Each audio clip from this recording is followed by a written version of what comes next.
Hello everyone. Before we start, hit that subscribe button and drop a comment telling me where you're watching from. It helps the algorithm show these stories to more people like you. Now let's begin.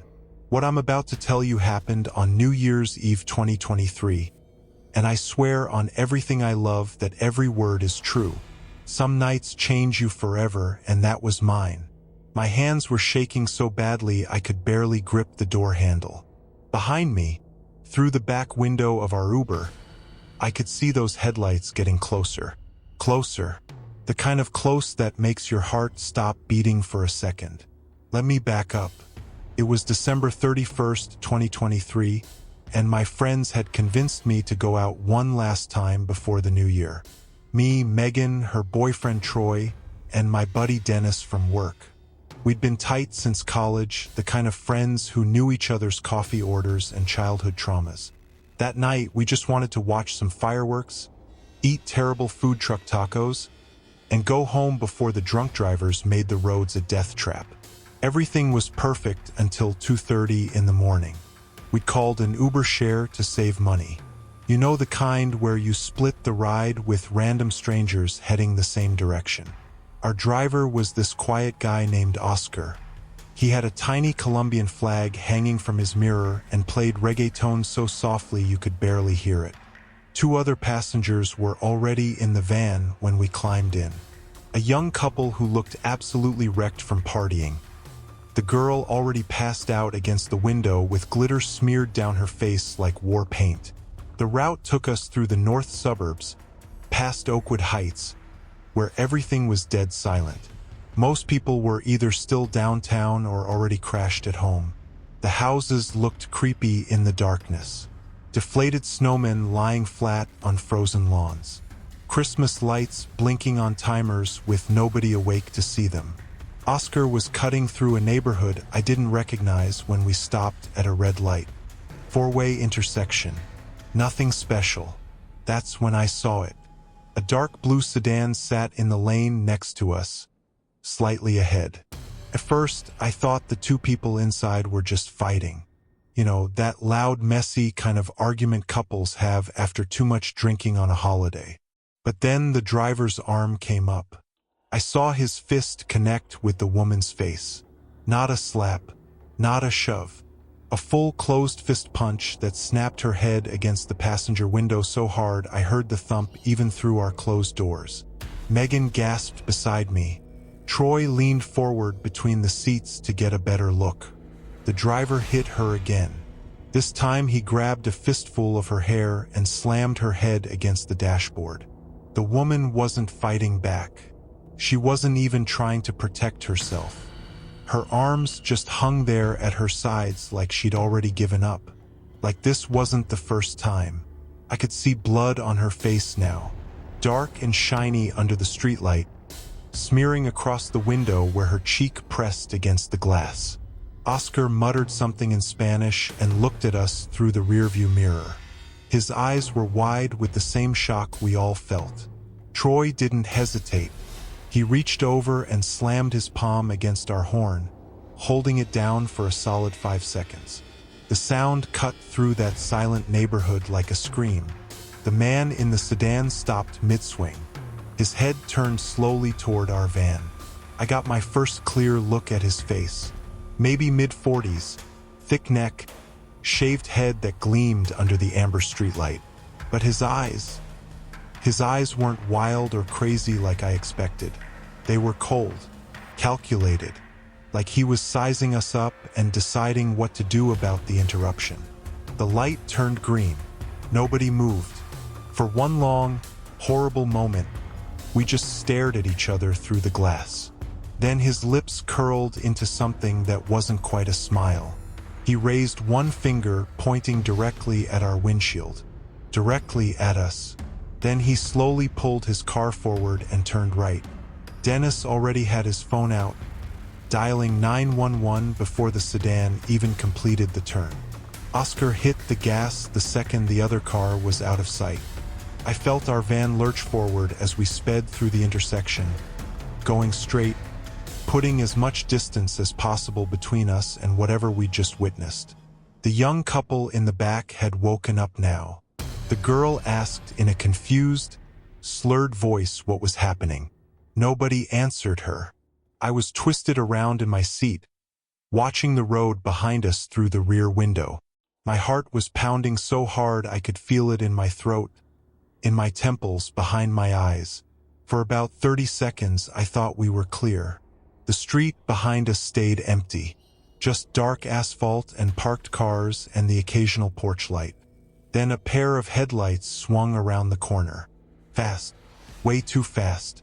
And I knew immediately it was him. He'd circled the block. He'd come back for us. He's behind us, I said, my voice barely above a whisper. Dennis was still on hold with 911. That automated message kept repeating something about high call volume due to the holiday. I wanted to scream at the recording that someone was about to die tonight if they didn't pick up. Oscar started driving faster, weaving through the residential streets with focus that told me this wasn't his first time in a bad situation. The sedan stayed about 50 feet behind us, matching our speed exactly, never falling back, never getting closer. It was like he wanted us to know he was there, wanted us to feel him right on our tail. Troy was trying to get a photo of the license plate through the back window, but between the darkness and the motion, everything came out blurred. Megan had her arm around me, squeezing tight. I realized I was shaking, not from cold, but from pure adrenaline flooding every part of my body. The streets were completely empty. Every house dark, everyone asleep or passed out from celebrating. We passed a stop sign without even slowing down. The sedan did the same. Oscar made a sharp left turn without signaling. Tires squealed against the pavement. For a moment, I thought we'd lost him.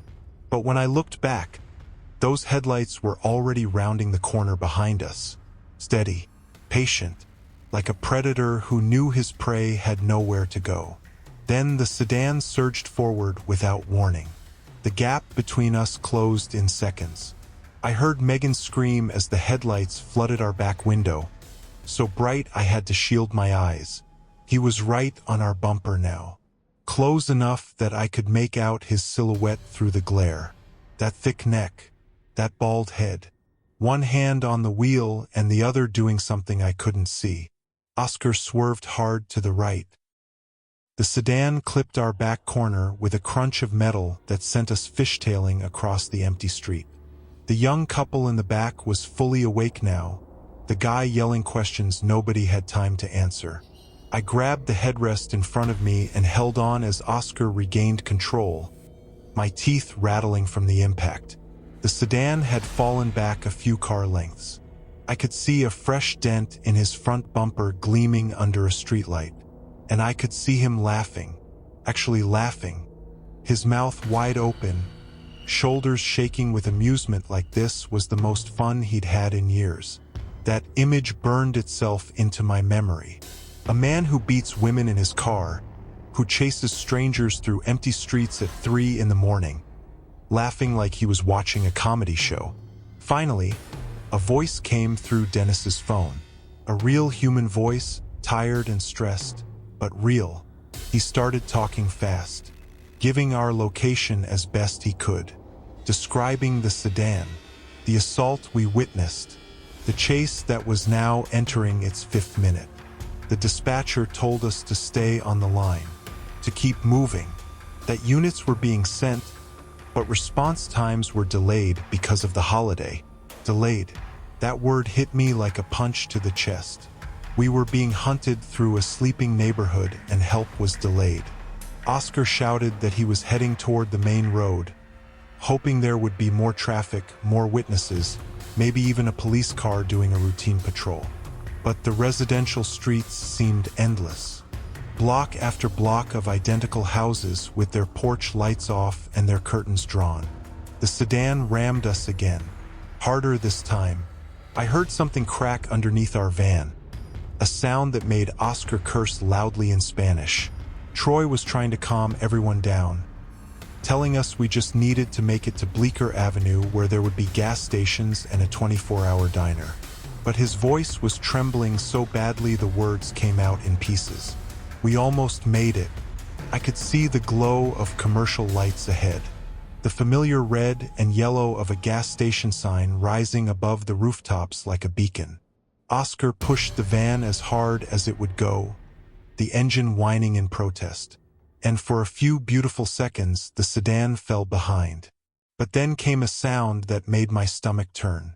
A rhythmic thumping from somewhere beneath us, getting louder with each rotation of the wheels. The first impact had done more damage than we realized. Oscar was losing control. The steering pulled hard to the left no matter how much he fought it. We limped through one more intersection before he had no choice but to pull over. The van shuddered to a stop against the curb in front of a dark house with a for sale sign in the yard.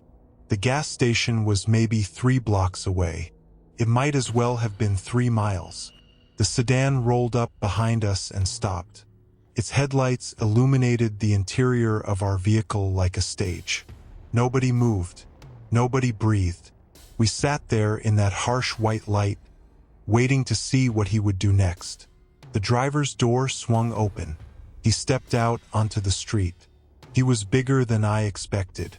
Not just the thick neck I'd noticed before, but broad shoulders and arms that strained against his dark jacket.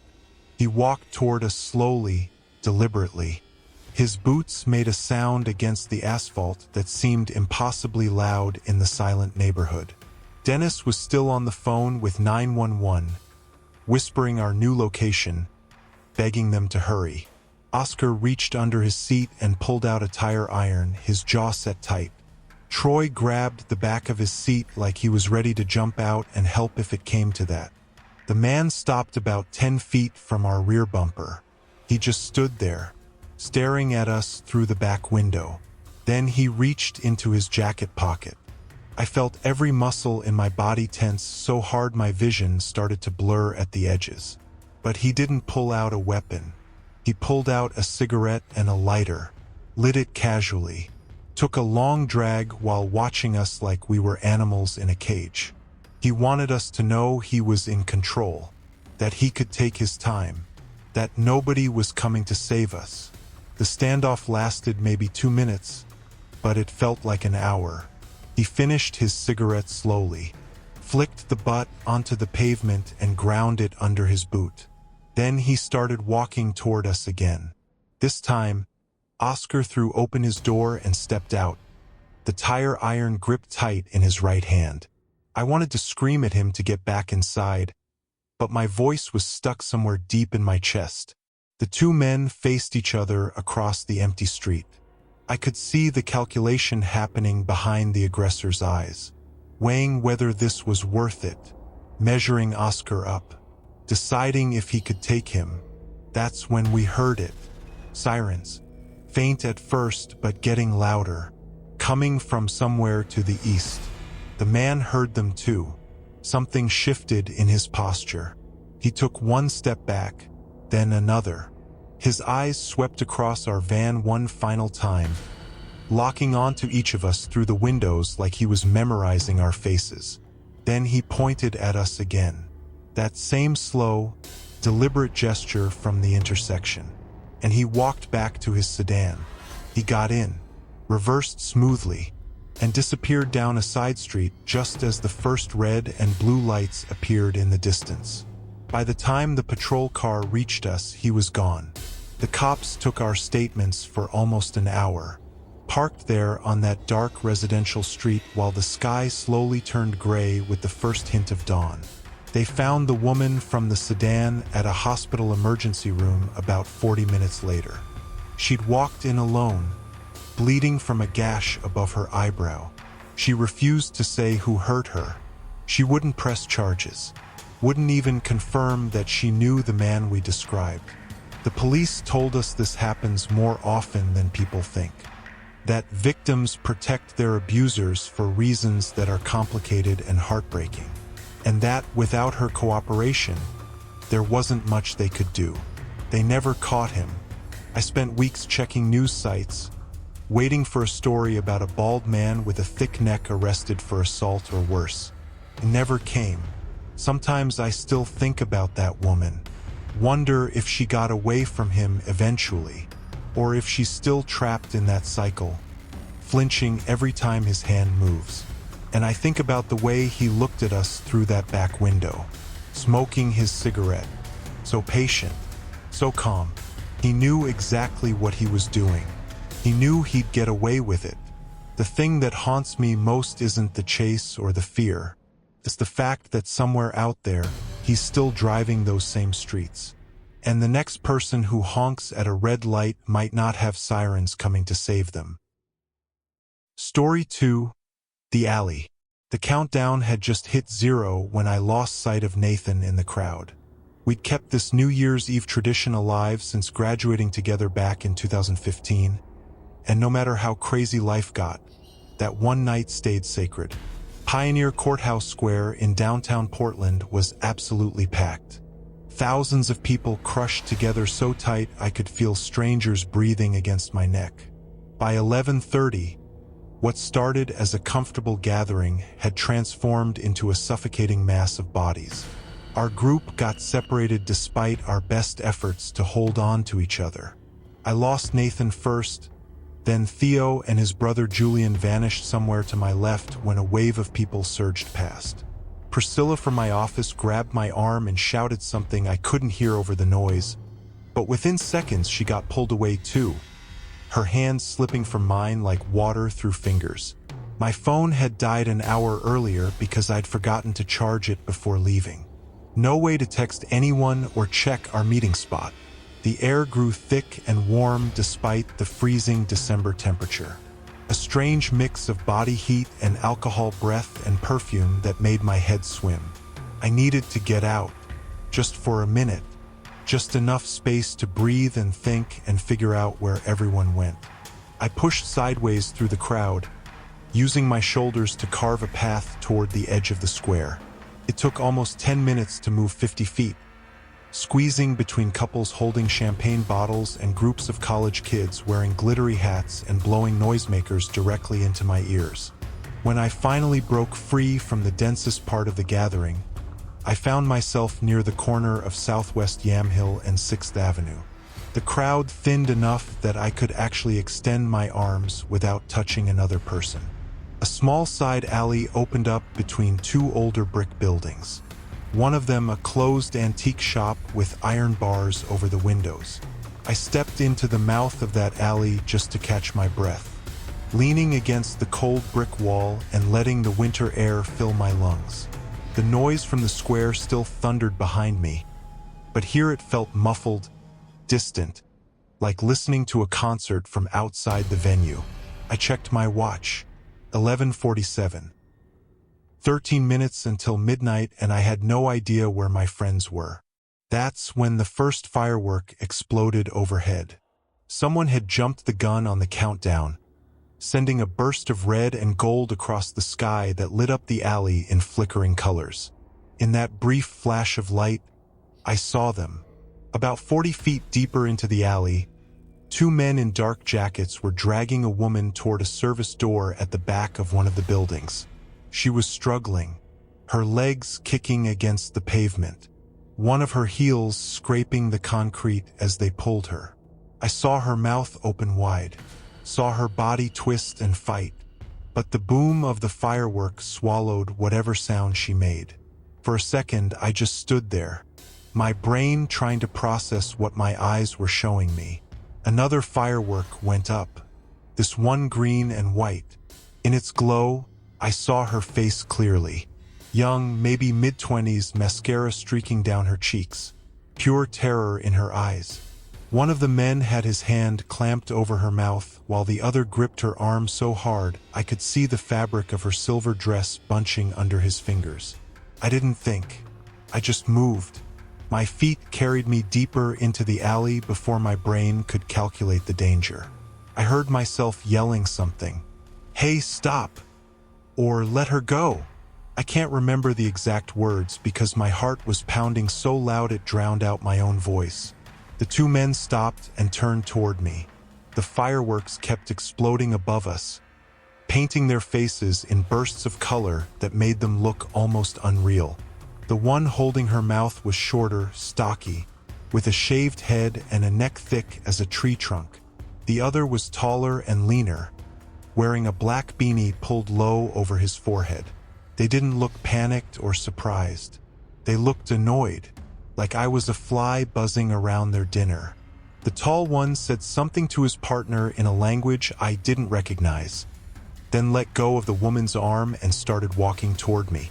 His steps were slow, deliberate, almost casual, and that calmness scared me more than if he'd charged. He stopped about 6 feet away from me and tilted his head to one side like he was studying an insect. He spoke in accented English, his voice low enough that I had to strain to hear it over the distant roar of the crowd and the ongoing firework bursts. "Wrong place, friend. Turn around. Go back to your party." His hand moved to his jacket pocket. He pulled the zipper down just enough to show me what was inside. The blade caught a flash of blue light from a firework overhead. A folding knife, already open, the edge gleaming. He didn't pull it out or wave it around. He just let me see it, let me understand what would happen if I stayed. Behind him, the stocky one still had the woman pinned, his hand tight over her face. I could see her eyes fixed on me, white, desperate, begging me not to leave. My mind raced through options like a slot machine spinning too fast to read. I could run back to the square, try to find a cop, but the police barricades had been set up around the main stage area and I'd seen officers redirecting people away from the side streets to manage crowd flow. By the time I found someone and explained what was happening and led them back here, these men would be gone. The woman would be gone. The tall man took another step toward me, close enough now that I could smell cigarette smoke on his jacket. "Last chance," he said, and something in his tone told me he meant it.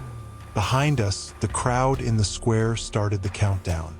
10, 9, 8, their voices rising in unison like a distant wave.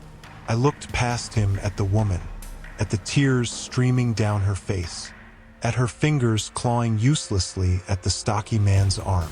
7, 6, 5. I thought about my dad, who passed away when I was 19. How he always said that a man is defined by what he does when no one is watching. 4, 3, 2. The tall man smirked and started to turn back toward his partner, assuming I'd made my choice. 1.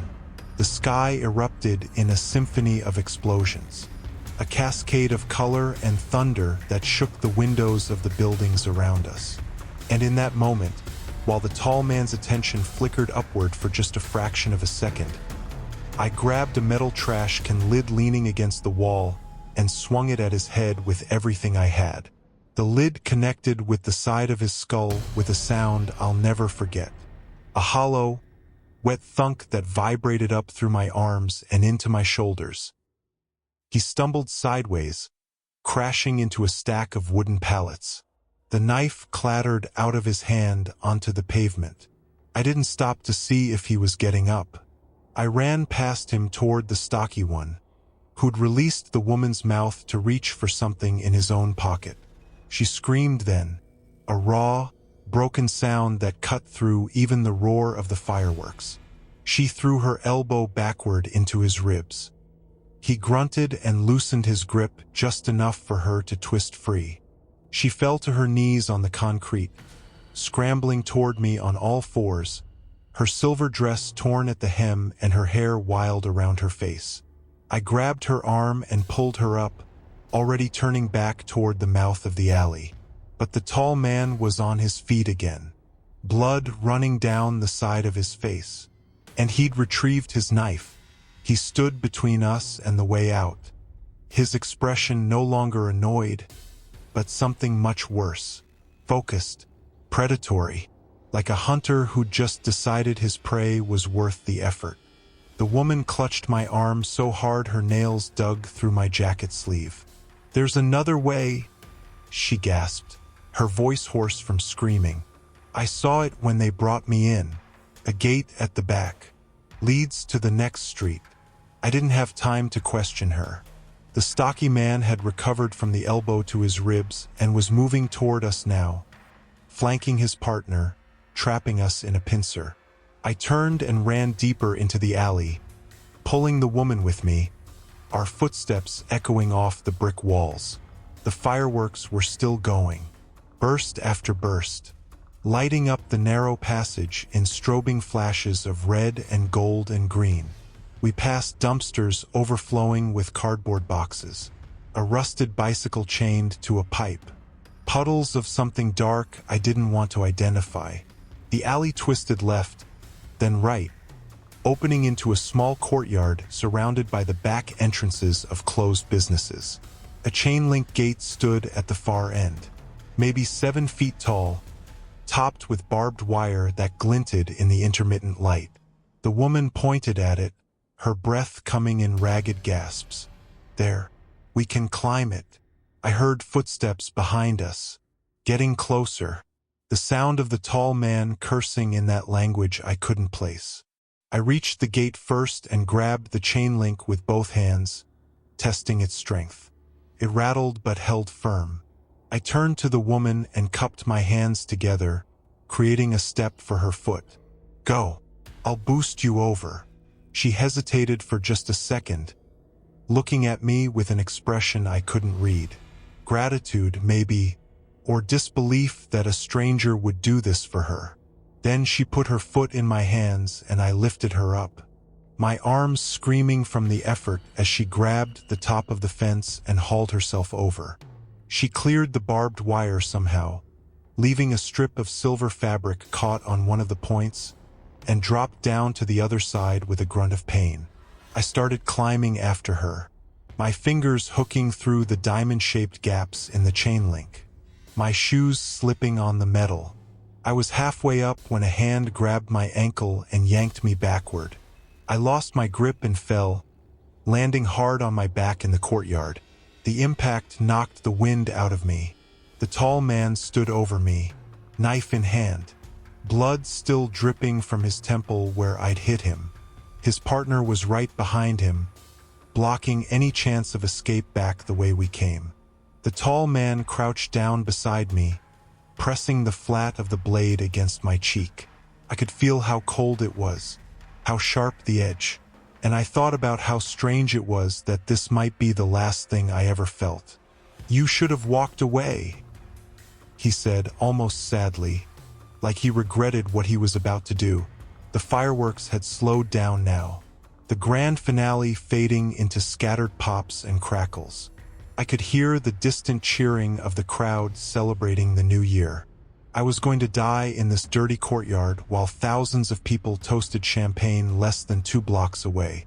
The stocky man said something to his partner, gesturing impatiently toward the gate where the woman had escaped. They were arguing. The stocky one wanted to go after her, finish what they'd started. The tall one seemed more interested in punishing me for interfering. Their disagreement bought me a few seconds. I used them to scan the ground around me for anything I could use. My hand found a chunk of broken concrete near the base of the wall, about the size of a baseball with jagged edges that bit into my palm. I didn't have a plan. I just knew I wasn't going to lie there and let them decide my fate. I swung the concrete chunk upward with everything I had left, catching the tall man in the jaw. I heard teeth crack, heard him howl in pain, and then I was on my feet and running, not toward the gate, but back into the maze of alleys, hoping to lose them in the darkness. My lungs burned, my back throbbed where I'd fallen, but I kept moving, turning corners at random, knocking over trash cans behind me to slow them down. I burst out of an alley onto Southwest Stark Street and nearly collided with a group of drunk partygoers stumbling toward their ride. "Call 911, I shouted at them, not stopping to explain. And then I saw something beautiful. 2 police officers on bicycles, stationed at the corner to manage pedestrian overflow from the main event. I ran toward them, waving my arms, screaming about the woman and the men and the knife. They must have thought I was crazy at first, some drunk guy having a breakdown, but something in my face convinced them to take me seriously. One of them radioed for backup while the other followed me back toward the courtyard. By the time we got there, the two men were gone, vanished into the night like they'd never existed at all. The police found the woman 2 blocks away, sitting on the curb outside a late-night diner, shaking, crying, but alive. Her name was Valerie. She told the officers that the men had grabbed her outside a bar on Southwest Alder Street while she was waiting for her Uber. She'd been at a party with coworkers, stepped out alone to get her ride, and within seconds they had her. She didn't know them, had never seen them before, had no idea why they targeted her. The detective who took my statement said it was likely a random abduction, possibly connected to a trafficking operation they'd been investigating for months. They never caught the two men. The security cameras in that part of downtown were either broken or pointed in the wrong direction. The descriptions I gave matched about 1,000 people in Portland that night. Valerie reached out to me through the detective a few weeks later, wanting to thank me in person. We met at a coffee shop in the Pearl District. She brought me a gift card and a handwritten note that I still keep in my desk drawer. She told me she had nightmares every night, that she couldn't walk down the street alone anymore, that she'd moved back in with her parents in Beaverton because she couldn't stand being in her apartment by herself. I didn't know what to say. I just told her I was glad she was okay, and I meant it. Nathan and the others had spent 3 hours looking for me that night before I finally tracked them down at the police station where I was giving my statement. Priscilla cried when she saw me. Julian kept saying "dude" over and over like his brain had short-circuited. Brooke made me promise to never do anything that stupid again. I lied and said I wouldn't. The truth is, I don't know what I would do if I saw something like that again. I hope I'd be brave. I hope I'd act.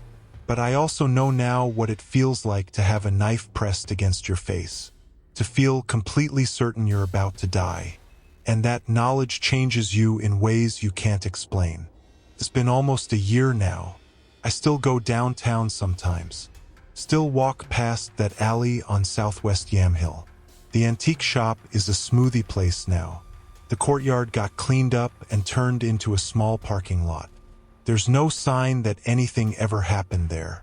No memorial, no marker, just concrete and brick and the ordinary flow of people going about their lives. But every time I pass it, I think about Valerie. I think about those two men still out there somewhere. And I think about what my dad said, that a man is defined by what he does when no one is watching. On New Year's Eve of 2024, in a dark alley, while the whole city looked up at the sky, I found out what kind of man I am. I just wish the answer didn't still keep me awake at night. Story 3: The Fireworks. Kayla had been begging me to come to her neighborhood party for weeks.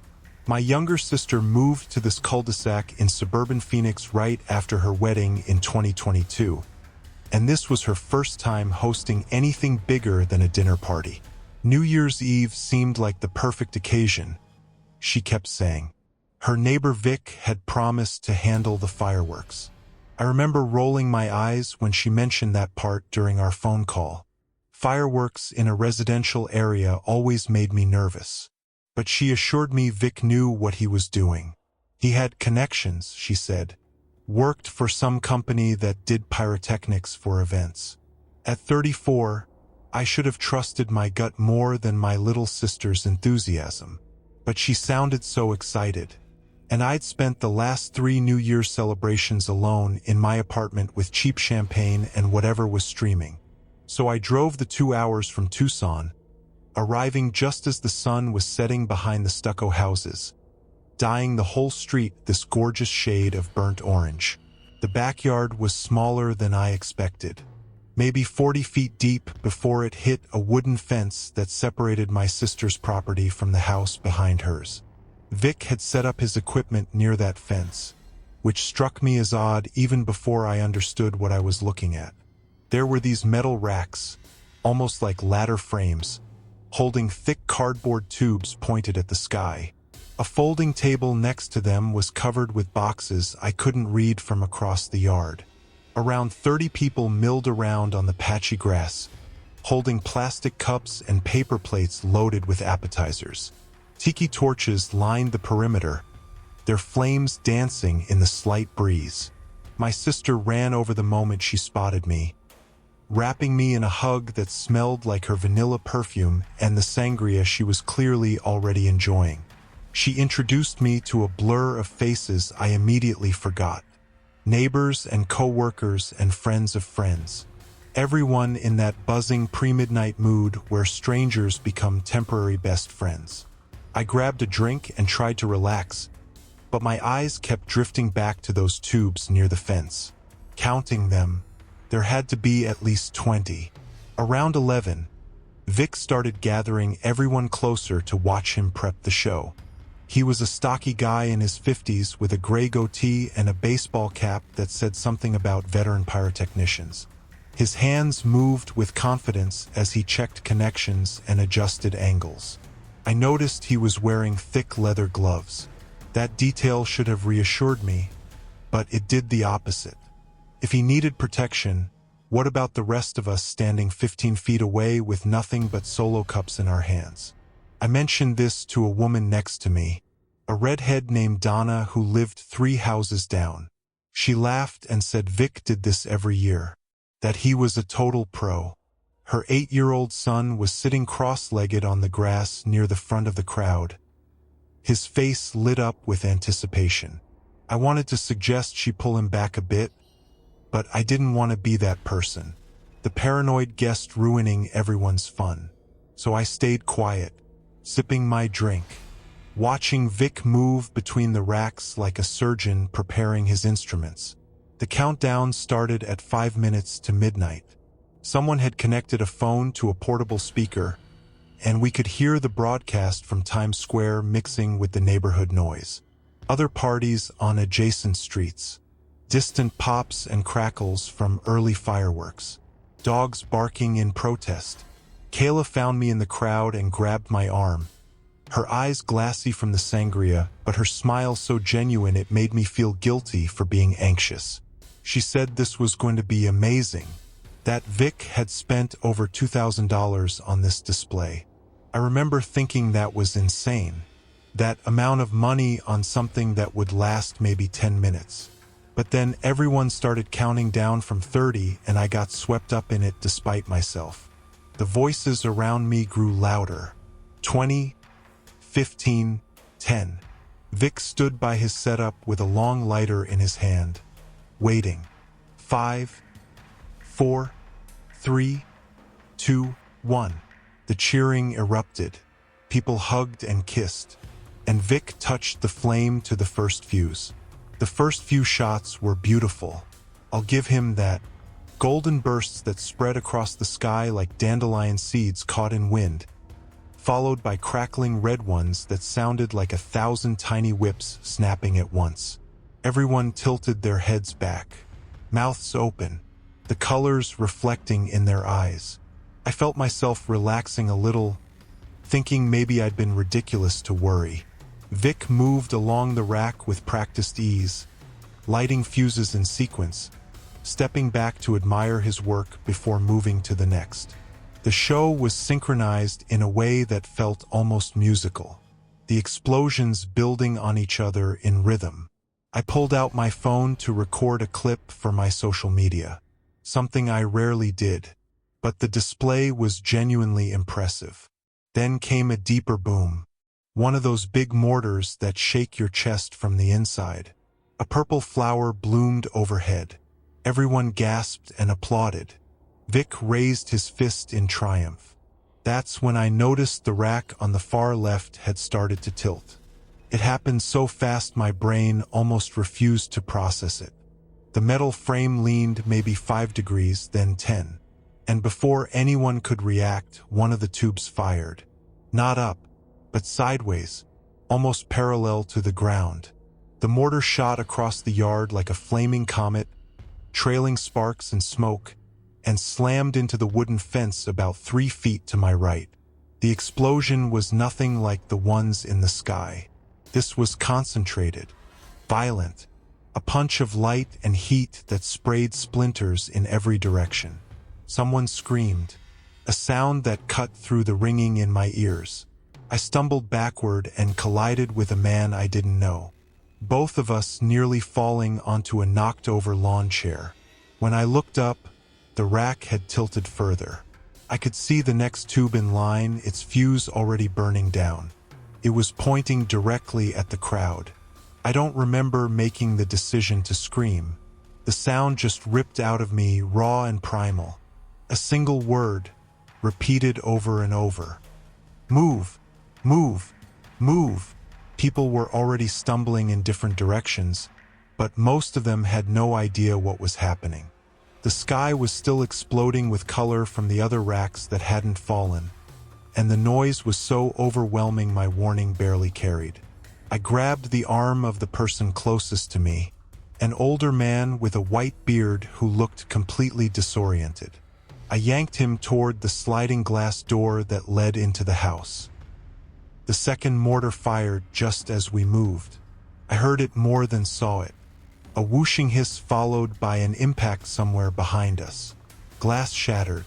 One of the tiki torches, maybe, or a window. The old man tripped on a cooler and went down hard, pulling me with him. My knees hit the concrete patio and the pain was sharp and immediate.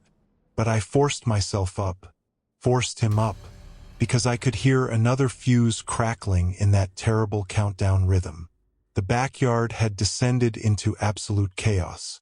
Folding chairs were everywhere, knocked over by people trying to flee in every direction at once. I saw Donna sprinting toward the side gate with her son in her arms, his face buried against her shoulder.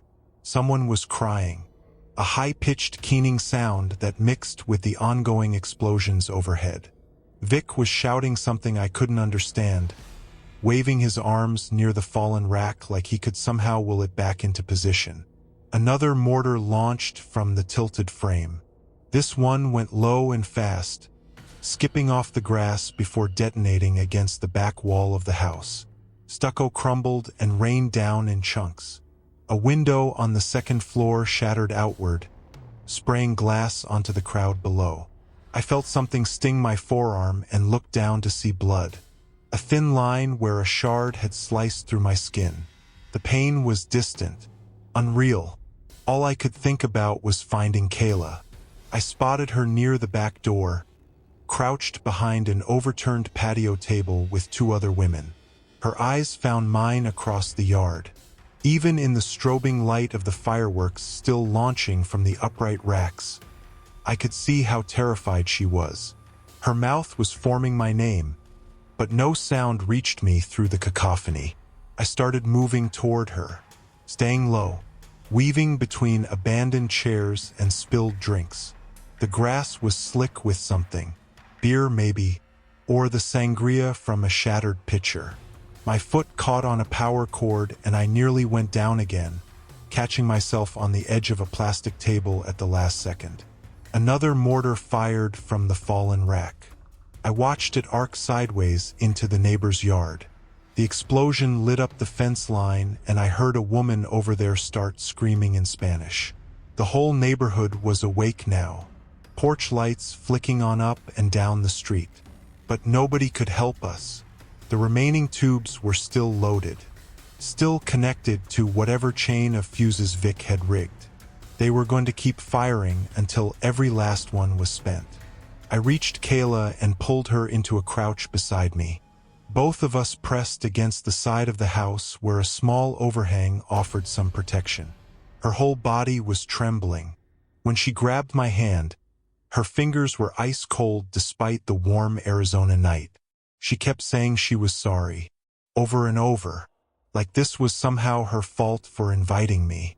I told her to stop, that we needed to focus, that we needed to get inside the house. The sliding glass door was maybe 15 feet away, but crossing that open space felt like crossing a minefield.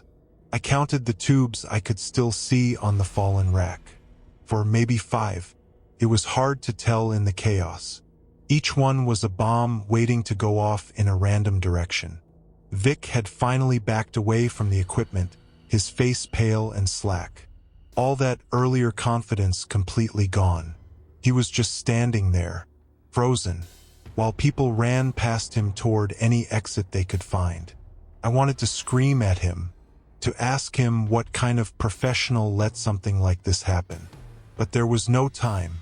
The next fuse was already sparking. I grabbed Kayla by the wrist and we ran.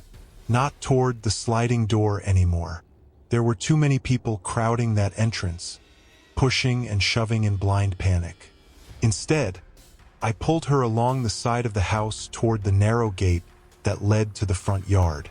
The space between the house and the fence was barely wide enough for us to move single file. I could feel the heat from the explosions radiating off the stucco wall beside me. Another mortar fired behind us. The sound was deafening.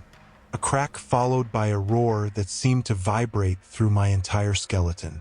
Something whizzed past overhead, trailing orange sparks.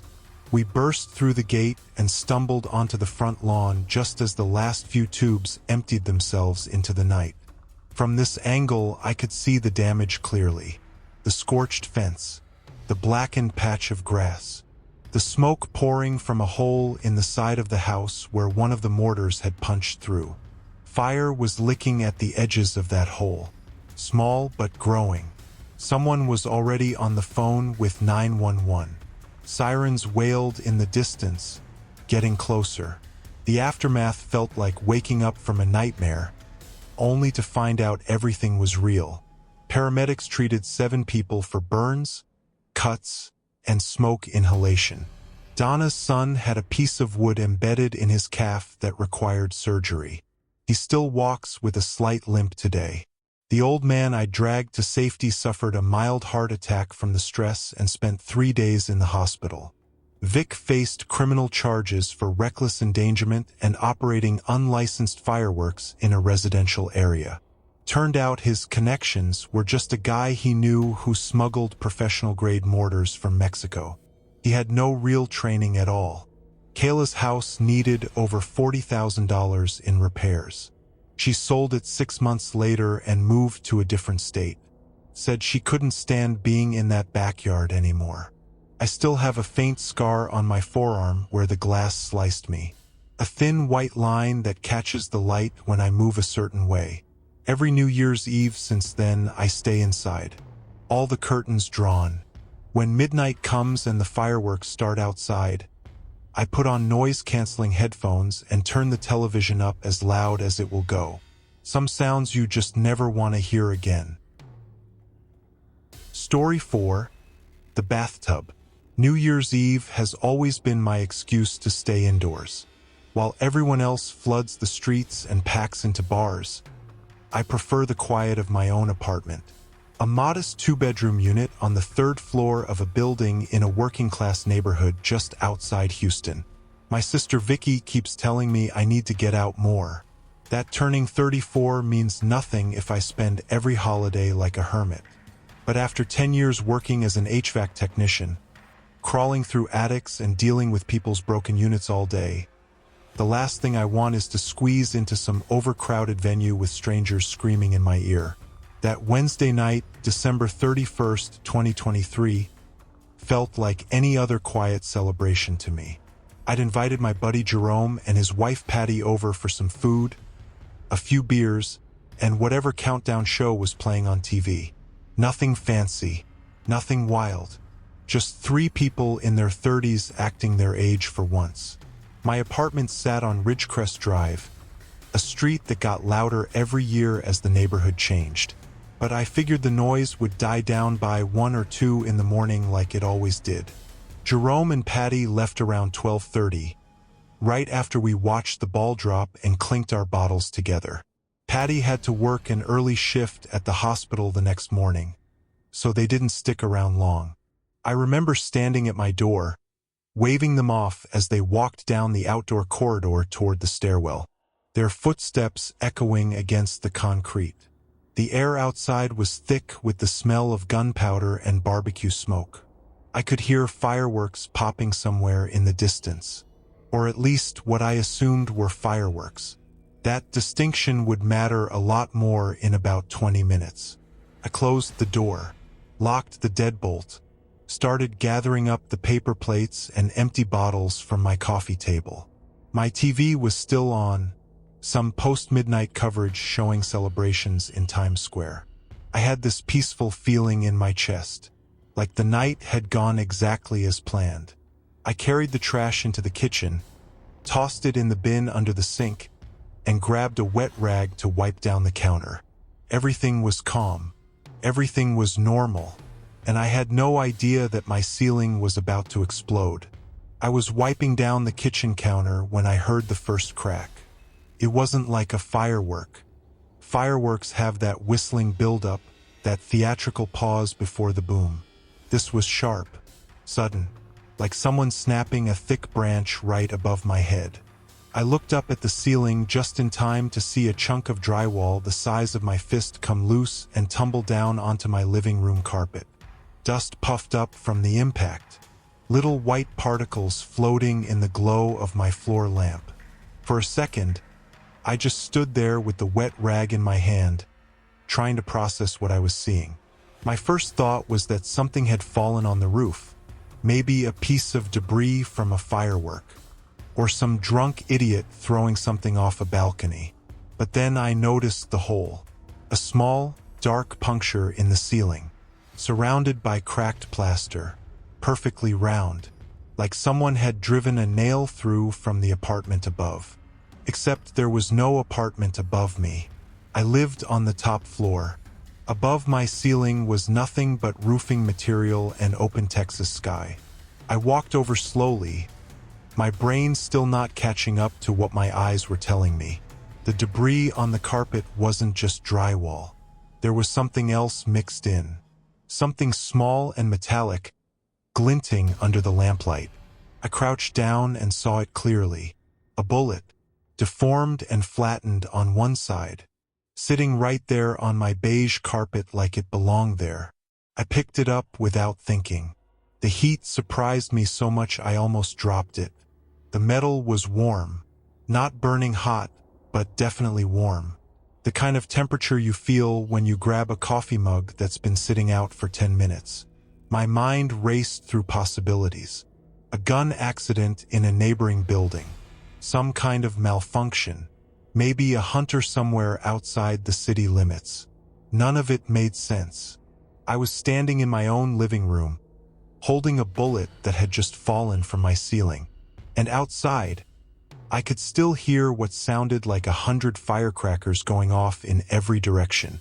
That's when the second shot came through. This one was closer, way closer. The crack was louder, more violent. A spray of white dust erupted from the ceiling maybe 6 feet to my left, right above the edge of my couch. I watched in horror as a second chunk of drywall broke loose and crashed onto the cushions, followed by another bullet that bounced off the armrest and rolled onto the floor. My body finally caught up to my brain. I dropped to my knees behind the kitchen island, pressing my back against the cabinets. My heart was hammering so hard I could feel it in my throat, in my temples, in my fingertips. Someone was shooting at my apartment. That was the only thought I could form. Someone was shooting at my apartment and I had no idea who or why.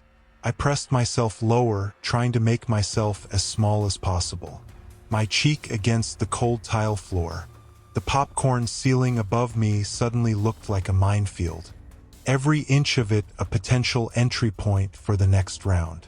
I could hear more pops outside, more cracks, more explosions that I now knew weren't fireworks at all. I fumbled for my phone in my pocket, my fingers clumsy and uncooperative. The screen lit up and I dialed 911, pressing the phone hard against my ear while keeping my body flat behind the island. It rang 4 times before someone picked up.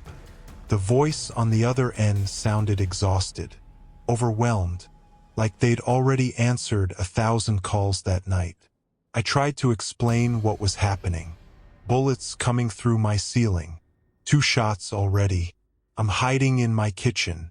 But the words came out jumbled and frantic. The dispatcher asked for my address and I gave it to her, spelling out Ridgecrest Drive twice because she couldn't hear me over the noise in the background on her end. Then she said something that made my entire body go cold. She told me they were receiving dozens of calls about gunfire across the city, that officers were stretched thin responding to shootings and accidents, that it might be 30 to 40 minutes before anyone could get to my location. 30 to 40 minutes. I was lying on my kitchen floor with bullets punching through my roof, and the best they could offer was maybe an hour. The dispatcher told me to stay low and stay away from windows, like I needed instructions on how to not get shot. She said she'd keep my call logged as a priority, but I could hear the doubt in her voice, the resignation of someone who knew the system was failing in real time. I thanked her anyway and hung up, then immediately called Jerome. He picked up on the second ring, his voice groggy like he'd already fallen asleep in the car ride home. I told him what was happening, speaking fast and low. I heard Patty gasp in the background when she understood. Jerome wanted to come back, wanted to drive over right then, but I told him no. The streets were chaos. People were firing guns into the air everywhere. The last thing I needed was my best friend catching a stray bullet on his way to save me. He made me promise to keep texting him every few minutes to let him know I was still okay. Promised, even though I had no idea if I would be okay, if any of us would be okay, if this nightmare would ever end. I army crawled from the kitchen toward the hallway, keeping my body as flat as possible against the tile. My bathroom was at the end of the hall, a small, windowless room with a cast-iron bathtub that my landlord had never bothered to replace. In that moment, that old, ugly tub seemed like the safest place in the world. Surrounded by walls on all sides, no ceiling exposure to the roof, just solid porcelain and iron between me and whatever was falling from the sky. I pulled myself along the floor, my elbows burning against the rough surface, my breath coming in short, ragged bursts. Another crack echoed somewhere outside, followed by a whoop of celebration and more gunfire. I realized then what was happening, why the bullets were coming down at random angles, why the police couldn't stop it. It wasn't a shooting in the traditional sense. It was celebratory gunfire. People all over the neighborhood, maybe all over the city, firing their pistols straight up into the air to ring in the new year. And what goes up, as they say, must come down. Every bullet that left those barrels was arcing through the night sky and falling back to earth with enough force to punch through roofing material, through drywall, through flesh and bone if you were unlucky enough to be in its path. I made it to the bathroom and climbed into the tub, pulling myself over the cold porcelain edge and curling up at the bottom like a child hiding from a thunderstorm. The cast iron pressed against my spine, hard and unforgiving, but I didn't care. I lay there in the dark, staring up at the bathroom ceiling, listening to the chaos outside. Every pop made me flinch. Every crack sent a jolt of adrenaline through my system. I kept my phone clutched against my chest, the screen lighting up every few minutes with texts from Jerome asking if I was still alive. I typed back one-word responses. Yes. Okay. Still here. Because I couldn't manage anything more. Time moved strangely in that bathtub. Minutes felt like hours. Hours felt like days. I could hear music playing from somewhere down the street. Bass thumping through the walls. People laughing and shouting like the world wasn't raining bullets. At one point, I heard a woman scream, a sharp, piercing sound that cut through everything else.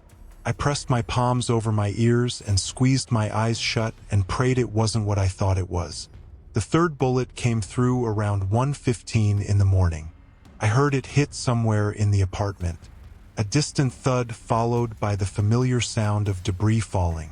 I didn't move from the bathtub. I couldn't move. My legs had gone numb from the awkward position. My back was screaming from being pressed against the hard surface for so long. But none of that mattered.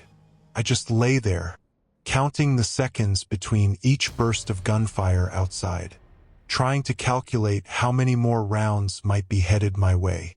I thought about my mom, who lived alone in a single-story house on the other side of town, wondered if she was safe. I thought about Jerome and Patty, probably home by now, probably lying in their bed, unable to sleep. I thought about all the New Year's Eves I'd spent complaining about the noise, rolling my eyes at the reckless idiots shooting their guns into the air, never once imagining that I would end up cowering in my bathtub while their bullets punched holes through my home.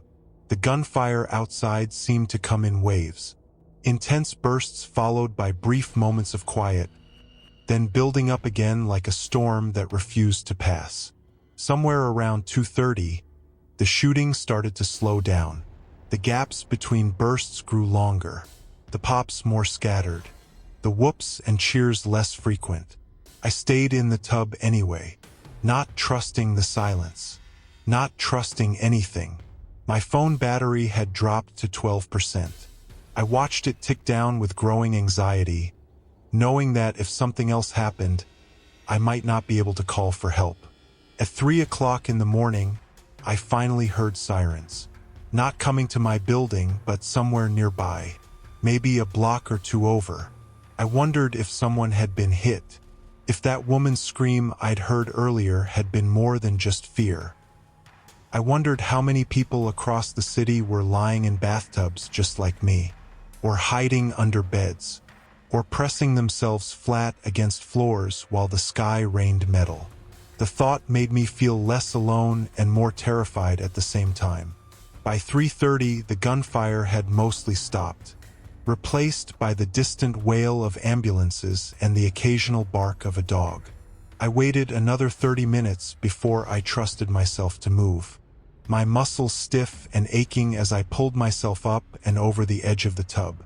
I walked through my apartment like a survivor surveying the wreckage after a natural disaster.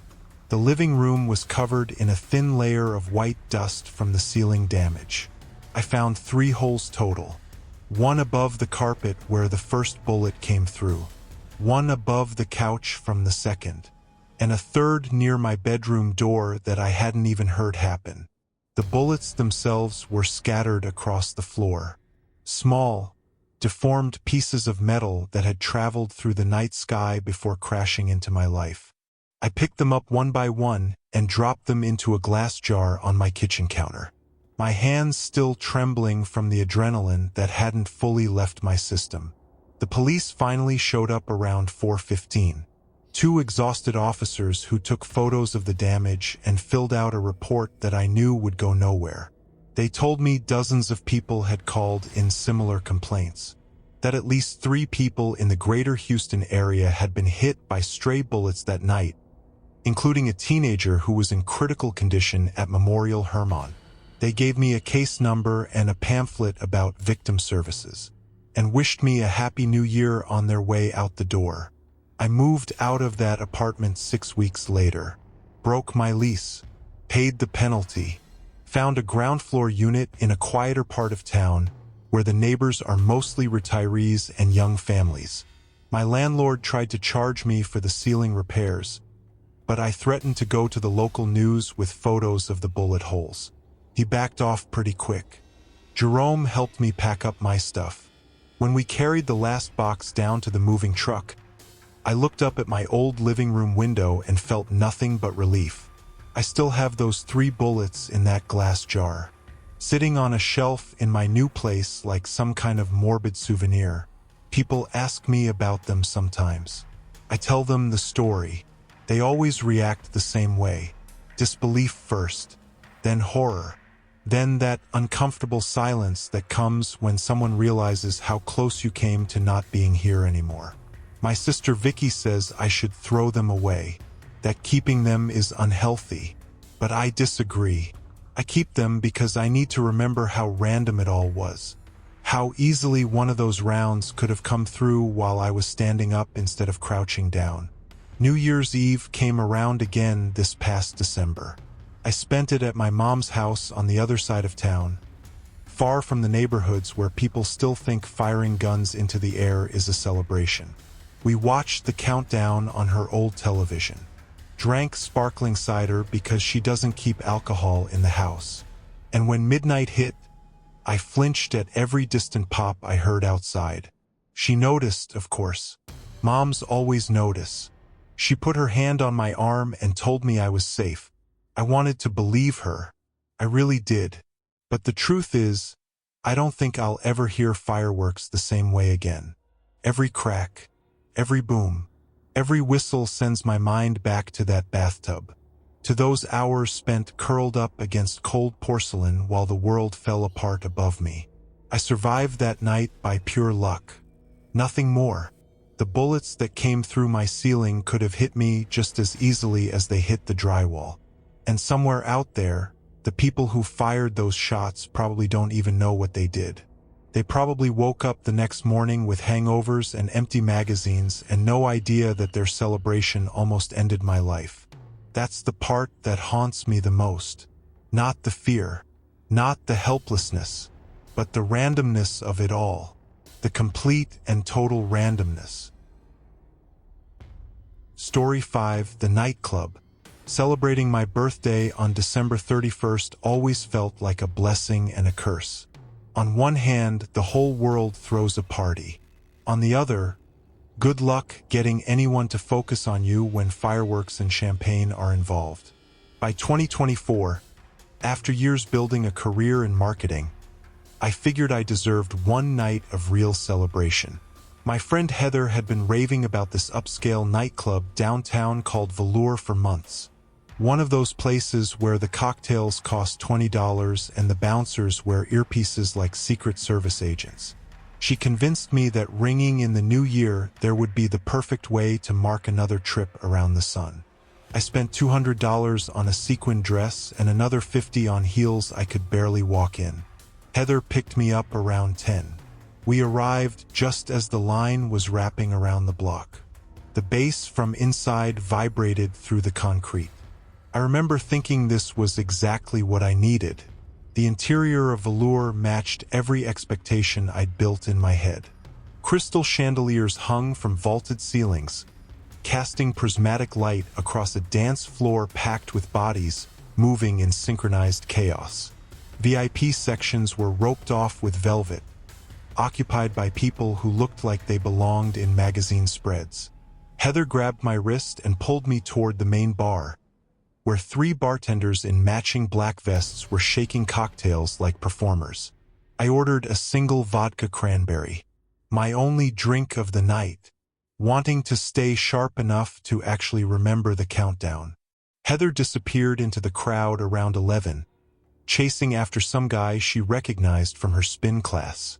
I found a spot near one of the tall tables overlooking the dance floor.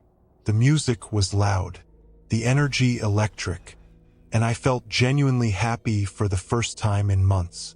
I checked my phone. 11:42. Started scanning the room for Heather so we could find a good spot for midnight.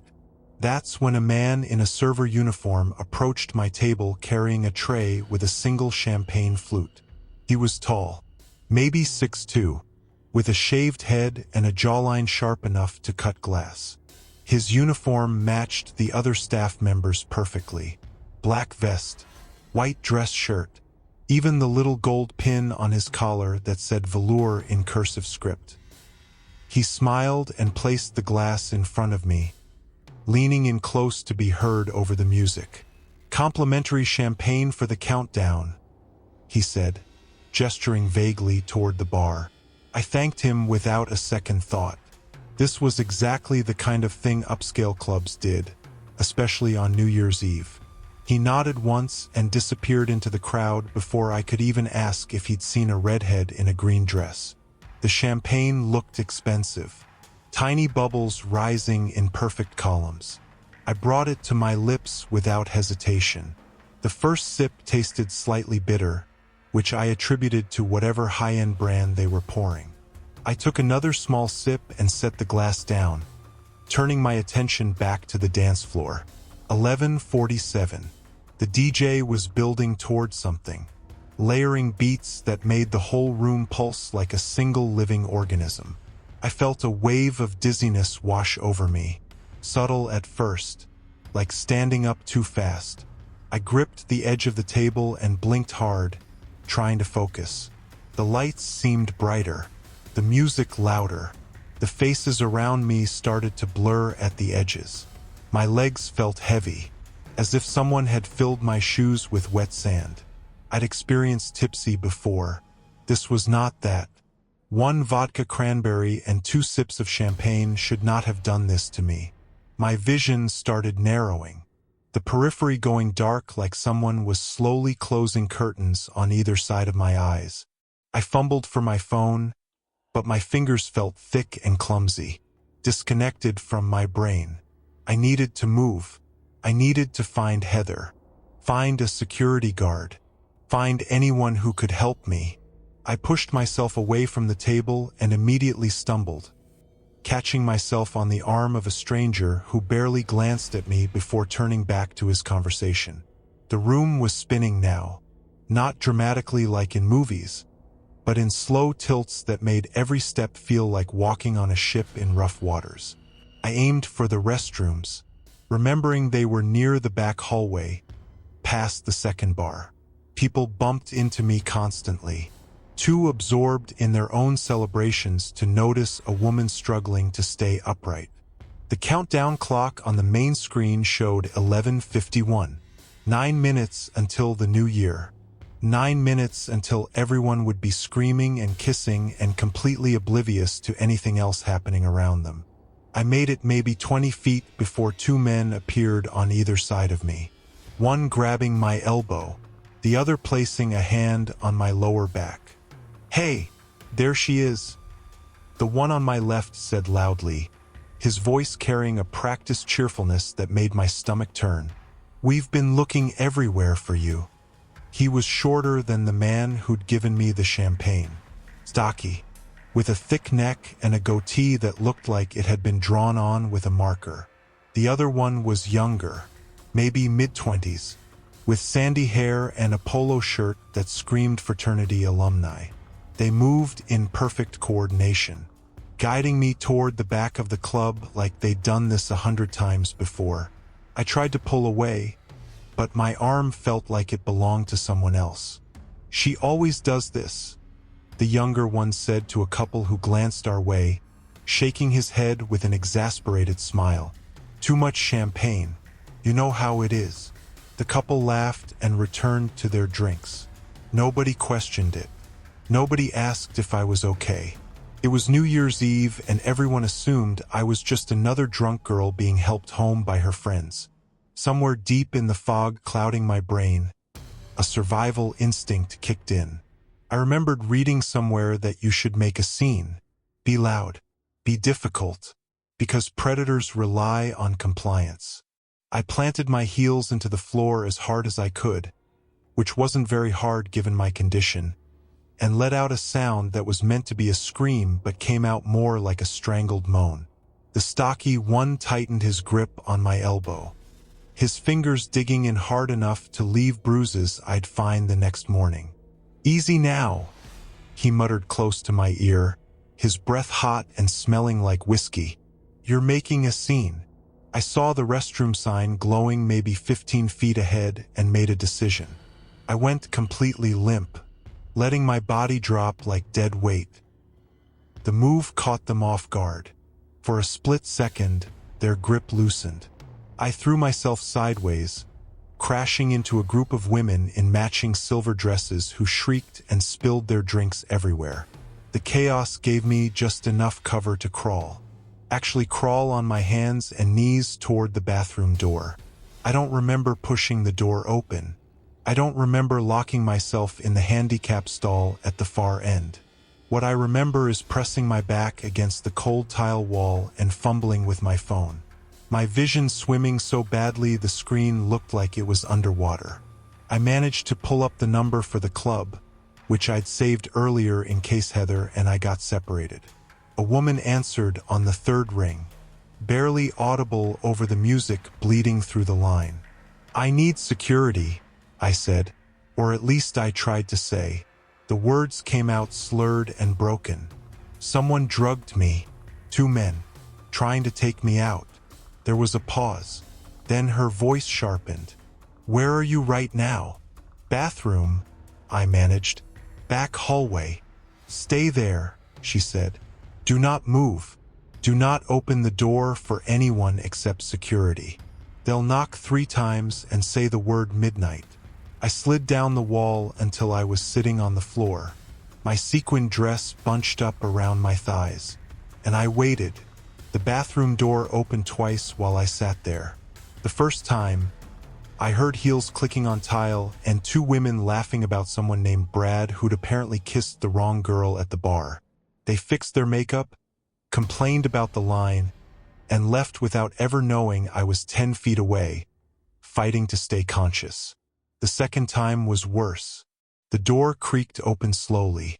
No voices, no heels, just the soft thud of flat shoes on tile. I held my breath, which was difficult because my lungs felt like they were wrapped in plastic. The footsteps moved methodically, stopping at each stall. I watched the shadow pass under the gap at the bottom of my door, a dark shape that paused for just a moment too long. Then a knock. Not 3 knocks, just one. Slow and deliberate. I pressed my hand over my mouth to keep from making any sound. The shadow lingered. I could hear breathing on the other side of the door, patient, unhurried. Then the main bathroom door burst open and a woman's voice cut through the silence like a blade. "Security, we're clearing the restroom." The shadow retreated instantly, footsteps quick and light, disappearing out the door before the security team could fully enter. I heard a woman's voice call out, asking if anyone needed assistance. Finally, I let myself speak. "In here," I croaked. "Back stall." The lock clicked open from the outside. I found myself staring up at a woman in a black polo with security printed across the chest in white letters. She was built like someone who'd played college softball. Broad shoulders, arms that looked like they could throw a punch without thinking twice. Behind her stood a man with a shaved head and a radio crackling on his hip. The woman crouched down to my level, her eyes scanning my face with clinical efficiency that made me feel both safe and terrified. "Can you tell me what happened?" I told her everything I could remember, my words still thick and clumsy. The champagne, the man in the server uniform, the 2 men who'd tried to take me outside. She exchanged a look with her partner that told me this wasn't the first time they'd heard a story like mine. They brought me to a back office, a small room cluttered with monitors showing feeds from cameras positioned throughout the club. The countdown had already happened while I was on the bathroom floor. Confetti still drifted through the main room like glitter snow. A manager named Vince sat me down with a bottle of water and started pulling up footage.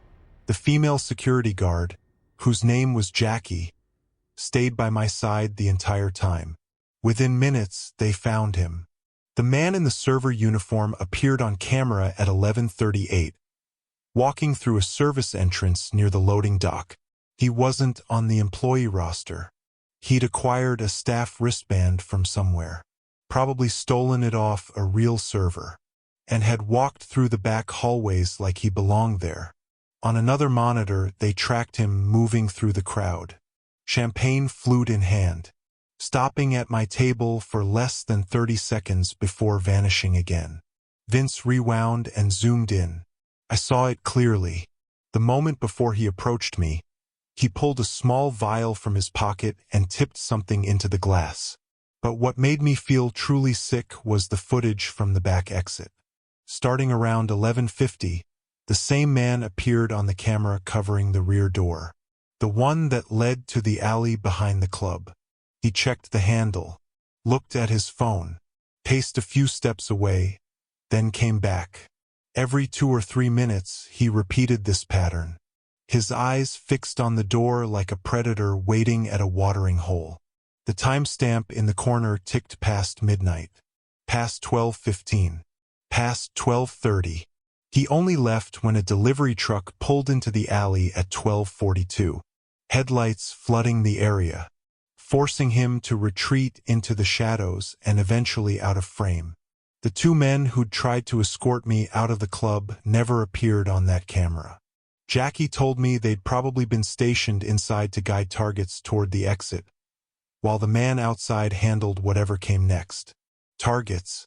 She used that word like it was routine, like they had a whole system figured out. The police arrived around 1 o'clock in the morning. 2 detectives took my statement while a paramedic checked my vitals and drew blood to confirm what everyone already knew. They found traces of GHB in my system, the same substance that shows up in dozens of cases like mine every year. Heather finally appeared around 1:30. Mascara streaked down her face, sobbing and apologizing for disappearing. I didn't have the energy to be angry with her. The detectives told me they'd pull the footage, run facial recognition, do everything they could. But their tone carried a weight I recognized. The kind of professional pessimism that comes from working too many cases that go nowhere. The men knew how to avoid being identified. They wore no distinctive clothing, had no visible tattoos. The camera angles never captured a clear shot of the tall one's face. The wristband had been reported stolen by a server who'd noticed it missing around 10:45, but assumed he'd simply misplaced it in the chaos of the night. These men had done this before. They would probably do it again.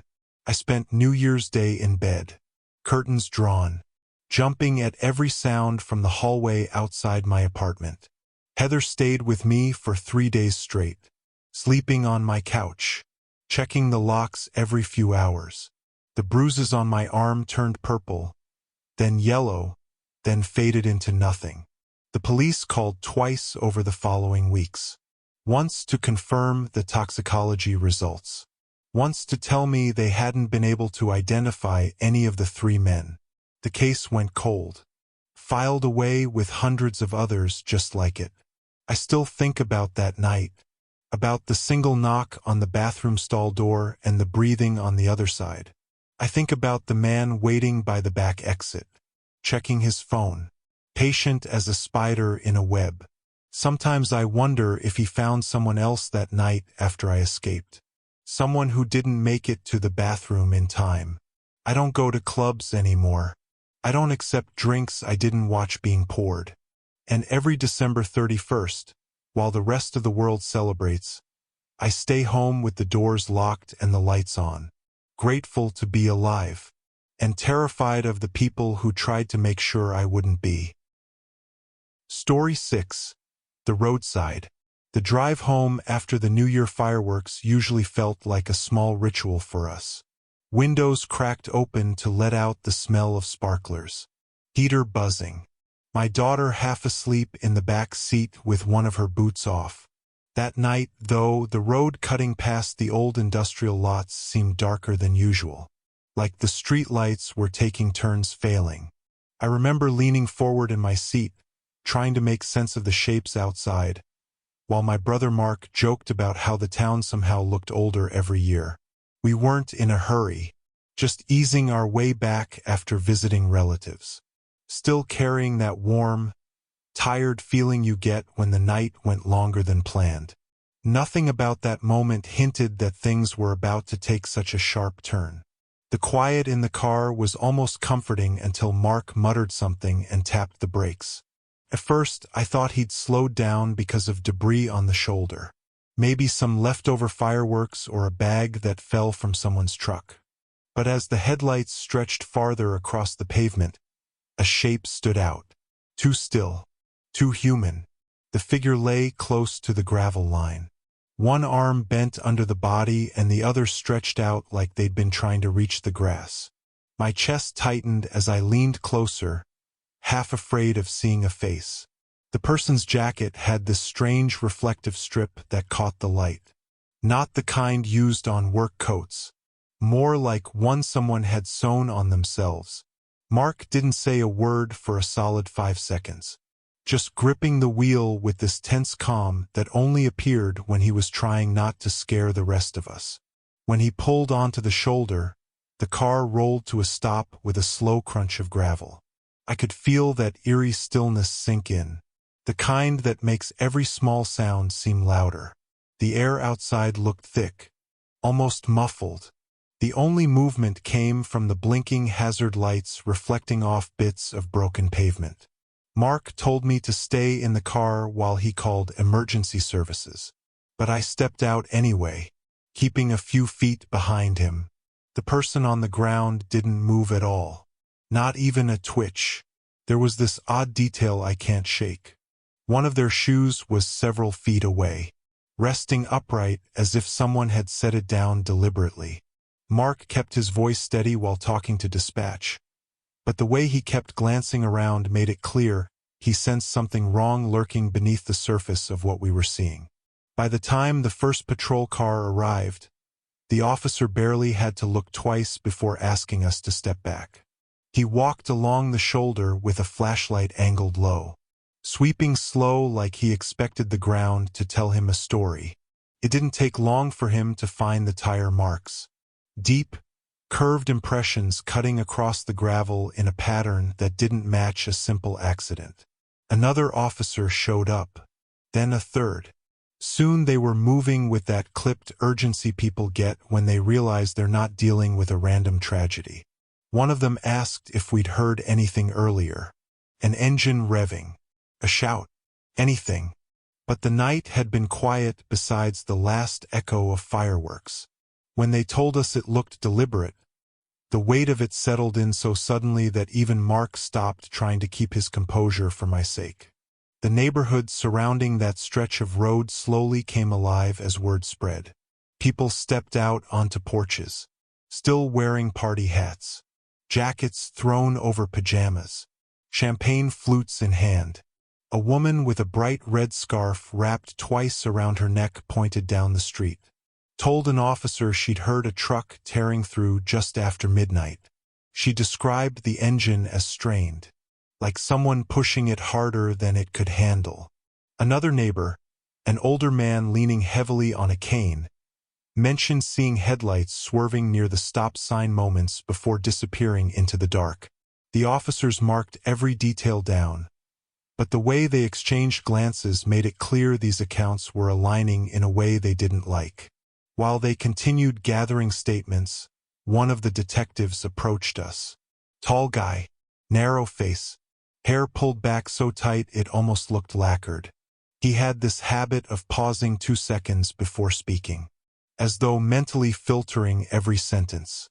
He asked again about the moment we first saw the figure, about the shoe lying away from the body, about how long we'd been parked. Mark answered most of it, but the detective kept watching me as if he wanted a second version of the night to compare against the first. I told him everything I remembered, the sudden stillness, the way the jacket reflected oddly, the absence of skid marks where a driver might have tried to brake. He nodded slowly at each detail, his expression tightening only when dispatch radioed something that made him stiffen and walk off without explanation. A few minutes later, something shifted among the officers, an almost electric ripple of urgency. Additional patrol cars pulled up. The detective with the lacquered hair returned, now moving faster and speaking with clipped precision. He explained that a missing person alert had just come in from a town a little over an hour away. The description matched the person lying by the shoulder. According to the alert, the individual had been involved in a bar fight earlier that night, one that escalated more violently than anyone there expected. Someone had stormed out afterward, threatening to finish things. Witnesses mentioned a beat-up pickup truck with a dented passenger door speeding away from the parking lot. Hearing that made the scene in front of us tilt into something far heavier than a tragic coincidence. As they processed the information, The truck sightings from the neighbors suddenly snapped into focus for the investigators. The older man with the cane clarified that the truck he'd seen seemed lifted higher than usual. Mismatched headlights, one bright white, one dim and yellowish. The woman with the red scarf added that she'd noticed a long scrape along the passenger side as it raced past, illuminated briefly by leftover fireworks, smoke hanging low in the air. The detectives exchanged looks with the kind of realization that carries both clarity and dread. Everything was pointing toward someone who knew exactly what they were doing. Someone who'd chased this person down and used the dark, empty stretch of road as their stage. Standing there, watching the officers pace along the shoulder, I kept replaying the moment we first spotted the figure on the ground. The noise from distant parties had faded by then, leaving the scene oddly quiet except for the steady hum of police radios. A gust of wind carried the faint popping of leftover fireworks from somewhere deeper in the neighborhood, but it only made the silence feel sharper. Mark leaned against the car, rubbing his jaw, staring at the tire impressions like he expected them to rearrange themselves and reveal something new. Even though we didn't know the victim personally, the weight of what had happened hung over us with this heavy, intrusive presence, as if the road itself had absorbed part of the violence. As the paramedics prepared to transport the victim, the lead detective pulled Mark and me aside. He told us they'd found fragments of blue paint embedded in the gravel, consistent with the description of the pickup from the bar fight. He also mentioned that fresh footprints had been discovered near the grass, scattered and uneven, suggesting the victim had tried to run before collapsing. Something about the way he said it made my chest tighten again. Not from fear, but from the realization that the person had likely seen the truck bearing down on them. The detective asked if we were willing to give statements at the station later that week. We agreed immediately. It didn't feel like a choice. It felt like something we owed to the person who never made it past that patch of road. We eventually drove home in near silence, each of us locked in our thoughts. The heater clicked occasionally, filling the car with that dry warmth that usually felt comforting. But that night it just felt wrong, mismatched with the mood. When we passed through the last intersection before our street, I caught myself scanning every approaching set of headlights, searching for mismatched beams or a lifted frame. It was an involuntary habit that stuck with me for weeks afterward.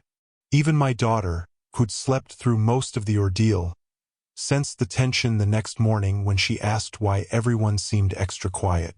Mark and I just exchanged a look, neither of us wanting to explain something we barely understood ourselves. A few days later, the detectives called to let us know the pickup had been found abandoned behind an old storage facility 2 towns over. The driver had fled on foot, leaving behind a mess of fingerprints and a cracked phone still logged into social media. By the end of the week, they'd taken a suspect into custody, someone known for losing control when drunk, someone who'd reportedly left the bar swearing they weren't done yet. Hearing that brought a strange mix of relief and frustration. Relief because the person wouldn't hurt anyone else. Frustration because knowing the motive didn't make the scene on that roadside any easier to forget. We gave our statements, answered every question, did what little we could. But even now, whenever New Year's comes around, I find myself thinking of that quiet stretch of pavement, and hoping no one else ever ends their night the way that poor soul did. Story 7. The False Accusation. By the time that New Year's Eve rolled around, I'd been juggling too many things at once. My job at a small marketing firm, a shaky relationship I was trying to stabilize, a general sense that I needed one night to just breathe. So when my friend Lucas dragged me to a house party across town, I figured a few hours away from everything wouldn't hurt. The place belonged to one of his co-workers, a guy I barely knew. The house was packed with people leaning on countertops, laughing too loudly, clutching cheap champagne in plastic cups. I remember noticing the decor. Random thrift store paintings mixed with those battery-powered candles that flicker like they're trying too hard. It felt like every room had a different playlist competing with the next. At some point, while I was standing near a doorway trying to cool off, a woman I'd never seen before approached me. Not casually. She stepped in close like she already knew me. She had sharp, restless eyes and this odd habit of tapping her thumb against her index finger like she was counting seconds. She asked my name, then immediately asked if I wanted to go somewhere quieter with her. I told her I wasn't interested, tried to be polite about it, but she didn't take it well. She leaned in closer, said something under her breath that I couldn't understand, then walked away so abruptly it almost felt theatrical. I remember watching her disappear into the crowd and feeling an uneasy pressure in my chest, like I'd accidentally broken some unspoken rule. Nothing else weird happened at the party. I went home after midnight, fell asleep on the couch, still wearing my jacket.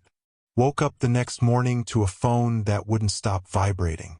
At first, I assumed it was Lucas sending me blurry pictures from the night before.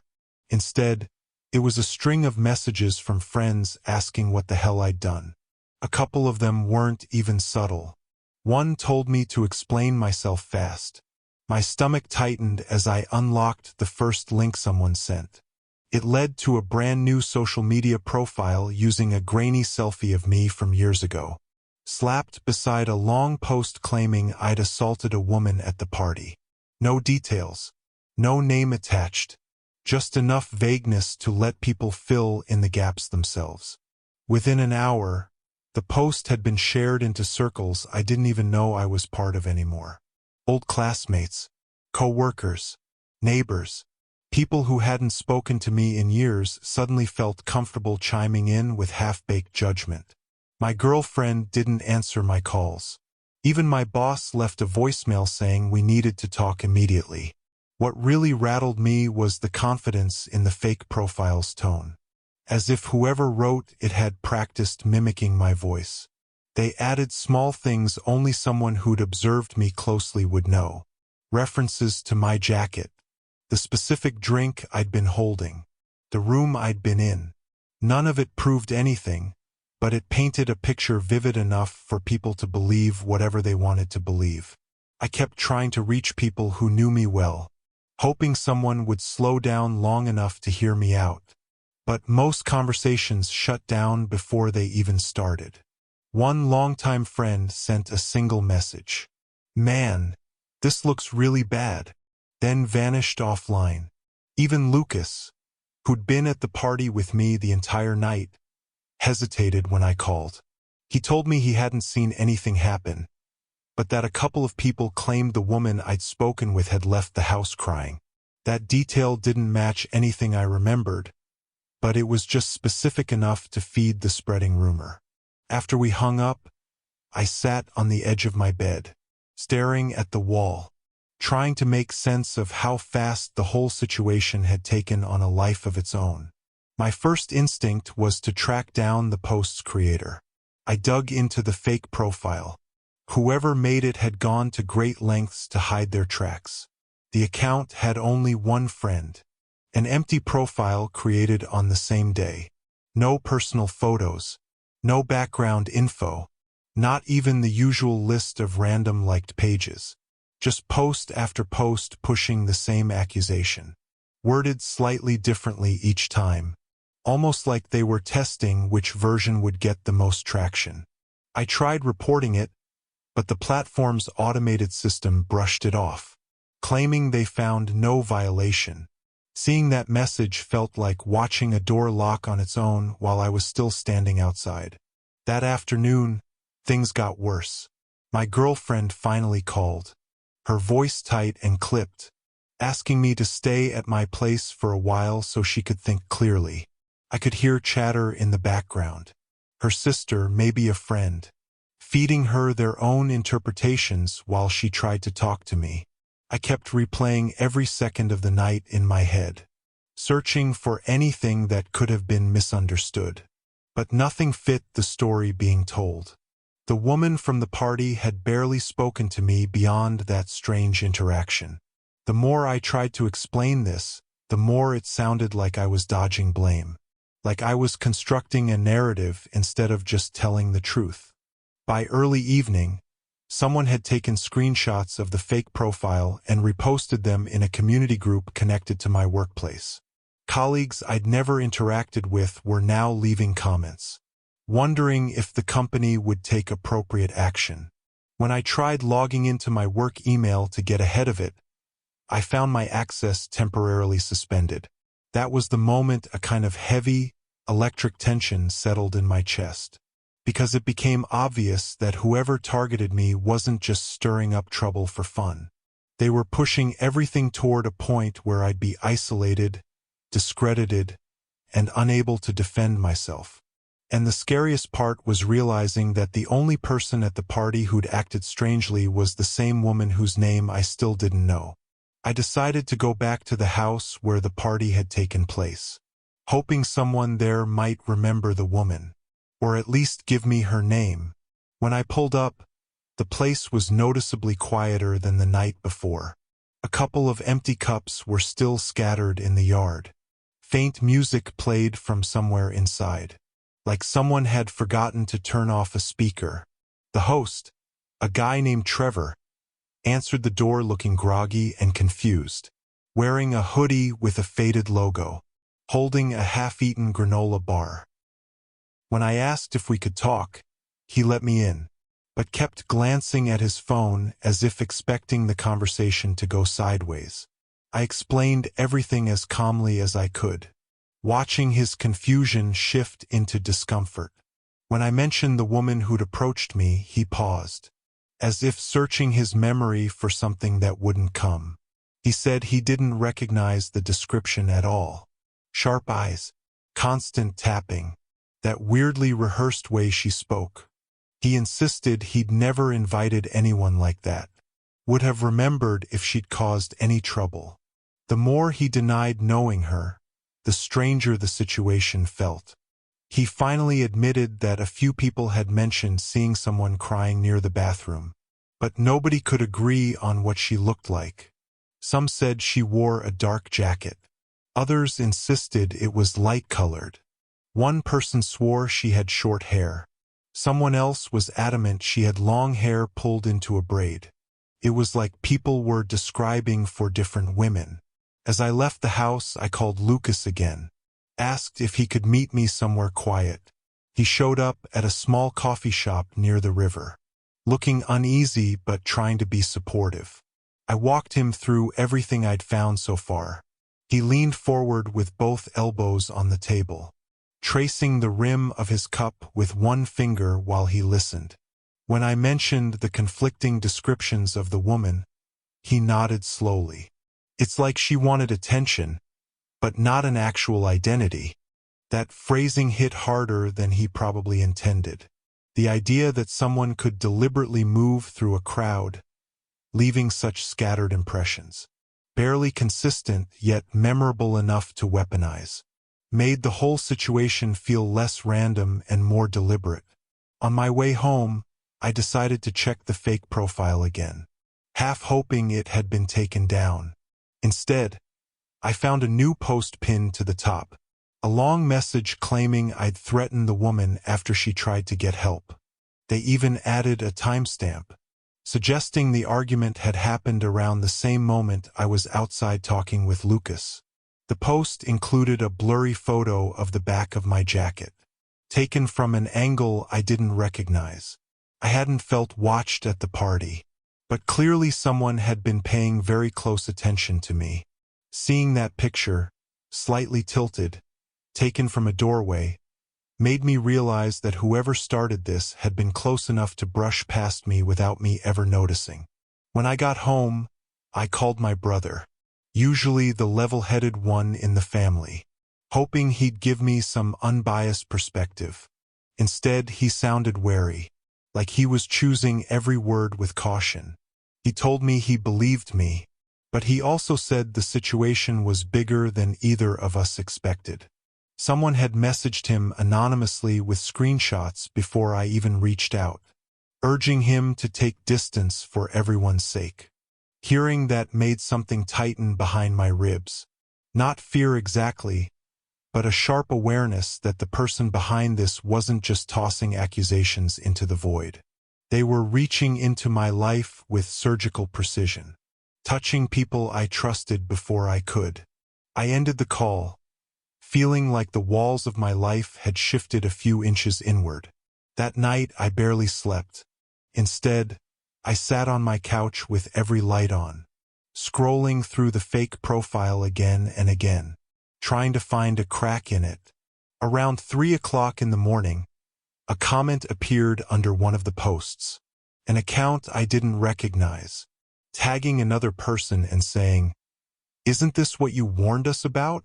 Curious, I clicked on the commenter's profile. Buried in their old posts was a picture from the New Year's Eve party, taken in the kitchen. In the corner, near a stack of red cups, stood the same woman who had approached me. Same restless hands, same intense stare. The photo was time-stamped hours earlier than when she spoke to me, but her expression was identical, like she'd been maintaining the same mask all night. And beside her stood someone I did recognize. Trevor, the host, laughing at something off camera. The next morning, I went back to Trevor's house unannounced. This time he looked more alert, almost expecting me. When I showed him the picture, the color drained from his face. He admitted he remembered the moment it was taken. Said the woman had shown up with a coworker of his. A guy I'd met once years ago at a different event. Someone I barely remembered. Someone who, according to Trevor, had left the party early without saying goodbye. That thread unraveled fast. I looked up the coworker's old posts. The pattern hit me in an instant. Comments he'd made about people getting away with things. Vague rants about being overlooked. Several posts hinting at grudges against people who acted superior. It wasn't solid proof, but it was enough to piece together a disturbing possibility. That he'd orchestrated the entire thing out of resentment, using a stranger with enough social camouflage to stir chaos without being remembered clearly. I confronted him online, sending a long message laying out everything I'd connected. He never replied, but within an hour, the fake profile disappeared. All the reposts from the secondary account vanished as well. My work access was restored the next day. My girlfriend came over that evening. The tide of outrage slowly drifted away as people realized the posts were gone. Nobody apologized. Nobody admitted they'd been quick to believe a stranger over me. The whole situation just dissolved, leaving behind a silence that felt heavier than the accusations themselves. To this day, I don't know whether the woman was part of it or just someone he manipulated into playing a role. But every New Year's Eve since then, I catch myself scanning every room a little too carefully, wondering how close someone can stand without you noticing the damage they're about to cause. Story 8. The Highway Body. January 1st, 2024 started with my pager going off at 6 o'clock in the morning. Volunteer firefighting in rural Hendricks County, Indiana had been part of my life for about 3 years at that point. Long enough to have seen my share of car wrecks, kitchen fires, and the occasional barn collapse. My wife Shelley groaned next to me in bed, still half asleep from the New Year's Eve party we'd hosted the night before.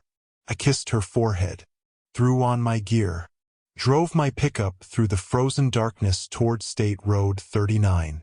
The dispatcher said it was a single-vehicle accident. SUV versus a drainage ditch. Possible entrapment.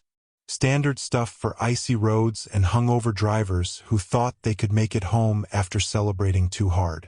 Having just turned 34 the previous month, I figured I'd seen enough of these calls to know exactly what to expect. I remember thinking I'd be back in time for breakfast with the kids. When I arrived at the scene, The sun was just starting to bleed pink and orange across the flat Indiana farmland. The SUV, a dark green Ford Explorer, maybe 2018 model, had gone off the road and flipped into the frozen ditch at an ugly angle. Chief Randy Bowman was already there with his truck, along with 2 other volunteers, Cliff Sanger and a newer guy named Pete, who joined us maybe 6 months prior. The driver was out of the vehicle, sitting on the frozen ground about 15 feet away from the wreck. I could see blood running down the side of his face even from a distance. He was a white male, maybe mid-40s, wearing a heavy coat and jeans, rocking back and forth slowly like a man in shock. I grabbed my medical bag and started walking toward him, but something about the way Chief Bowman was standing near the SUV made me pause. He had this look on his face, not panic, but something close to confusion mixed with concern. He waved me over before I could reach the injured driver. "Garrett, come take a look at this," Randy said in a low voice as I approached. He was shining his flashlight into the back of the overturned Explorer, illuminating the cargo area through the shattered rear window. The vehicle was resting on its roof, so everything inside had collapsed downward in a mess of broken glass, loose items, and what looked like camping gear. But there was something else in there too, something large, wrapped in a blue tarp and secured with bungee cords. The shape was unmistakable even before my brain fully processed what I was seeing. Roughly 6 feet long, narrower at one end than the other. The tarp had partially come loose during the crash, revealing what looked like a bare human foot sticking out from beneath the plastic. Pale, waxy, with toenails that had been painted a dark shade of red. I took a step back without meaning to, my boots crunching against the frozen gravel. Randy grabbed my arm and pulled me aside, away from the vehicle, his breath coming out in thick white clouds. "I already called dispatch," he whispered. "Sheriff's on the way, but that's going to be at least 30 minutes, maybe more with these roads." I looked back at the driver, still sitting on the ground in that slow rocking motion, blood dripping from a gash somewhere above his hairline. Pete had approached him now, trying to get him to respond to questions, but the man seemed completely unaware of his surroundings. His eyes were open but vacant, staring at nothing in particular, his lips moving slightly, like he was talking to himself. Cliff jogged over to where Randy and I were standing, his face flushed from the cold. "What's the situation with the vehicle? We need to check for other passengers or—" Randy cut him off with a sharp shake of his head. "Nobody touches that SUV until the sheriff gets here. We got a situation." He didn't elaborate, but something in his tone made Cliff go quiet immediately. The 4 of us stood there in the growing morning light, the frozen cornfields stretching out in every direction. I became acutely aware of how isolated we were. The nearest farmhouse was probably half a mile away. There wasn't another vehicle in sight on the long, straight ribbon of State Road 39. Just us, the overturned Explorer, the bleeding man, and whatever was wrapped in that blue tarp.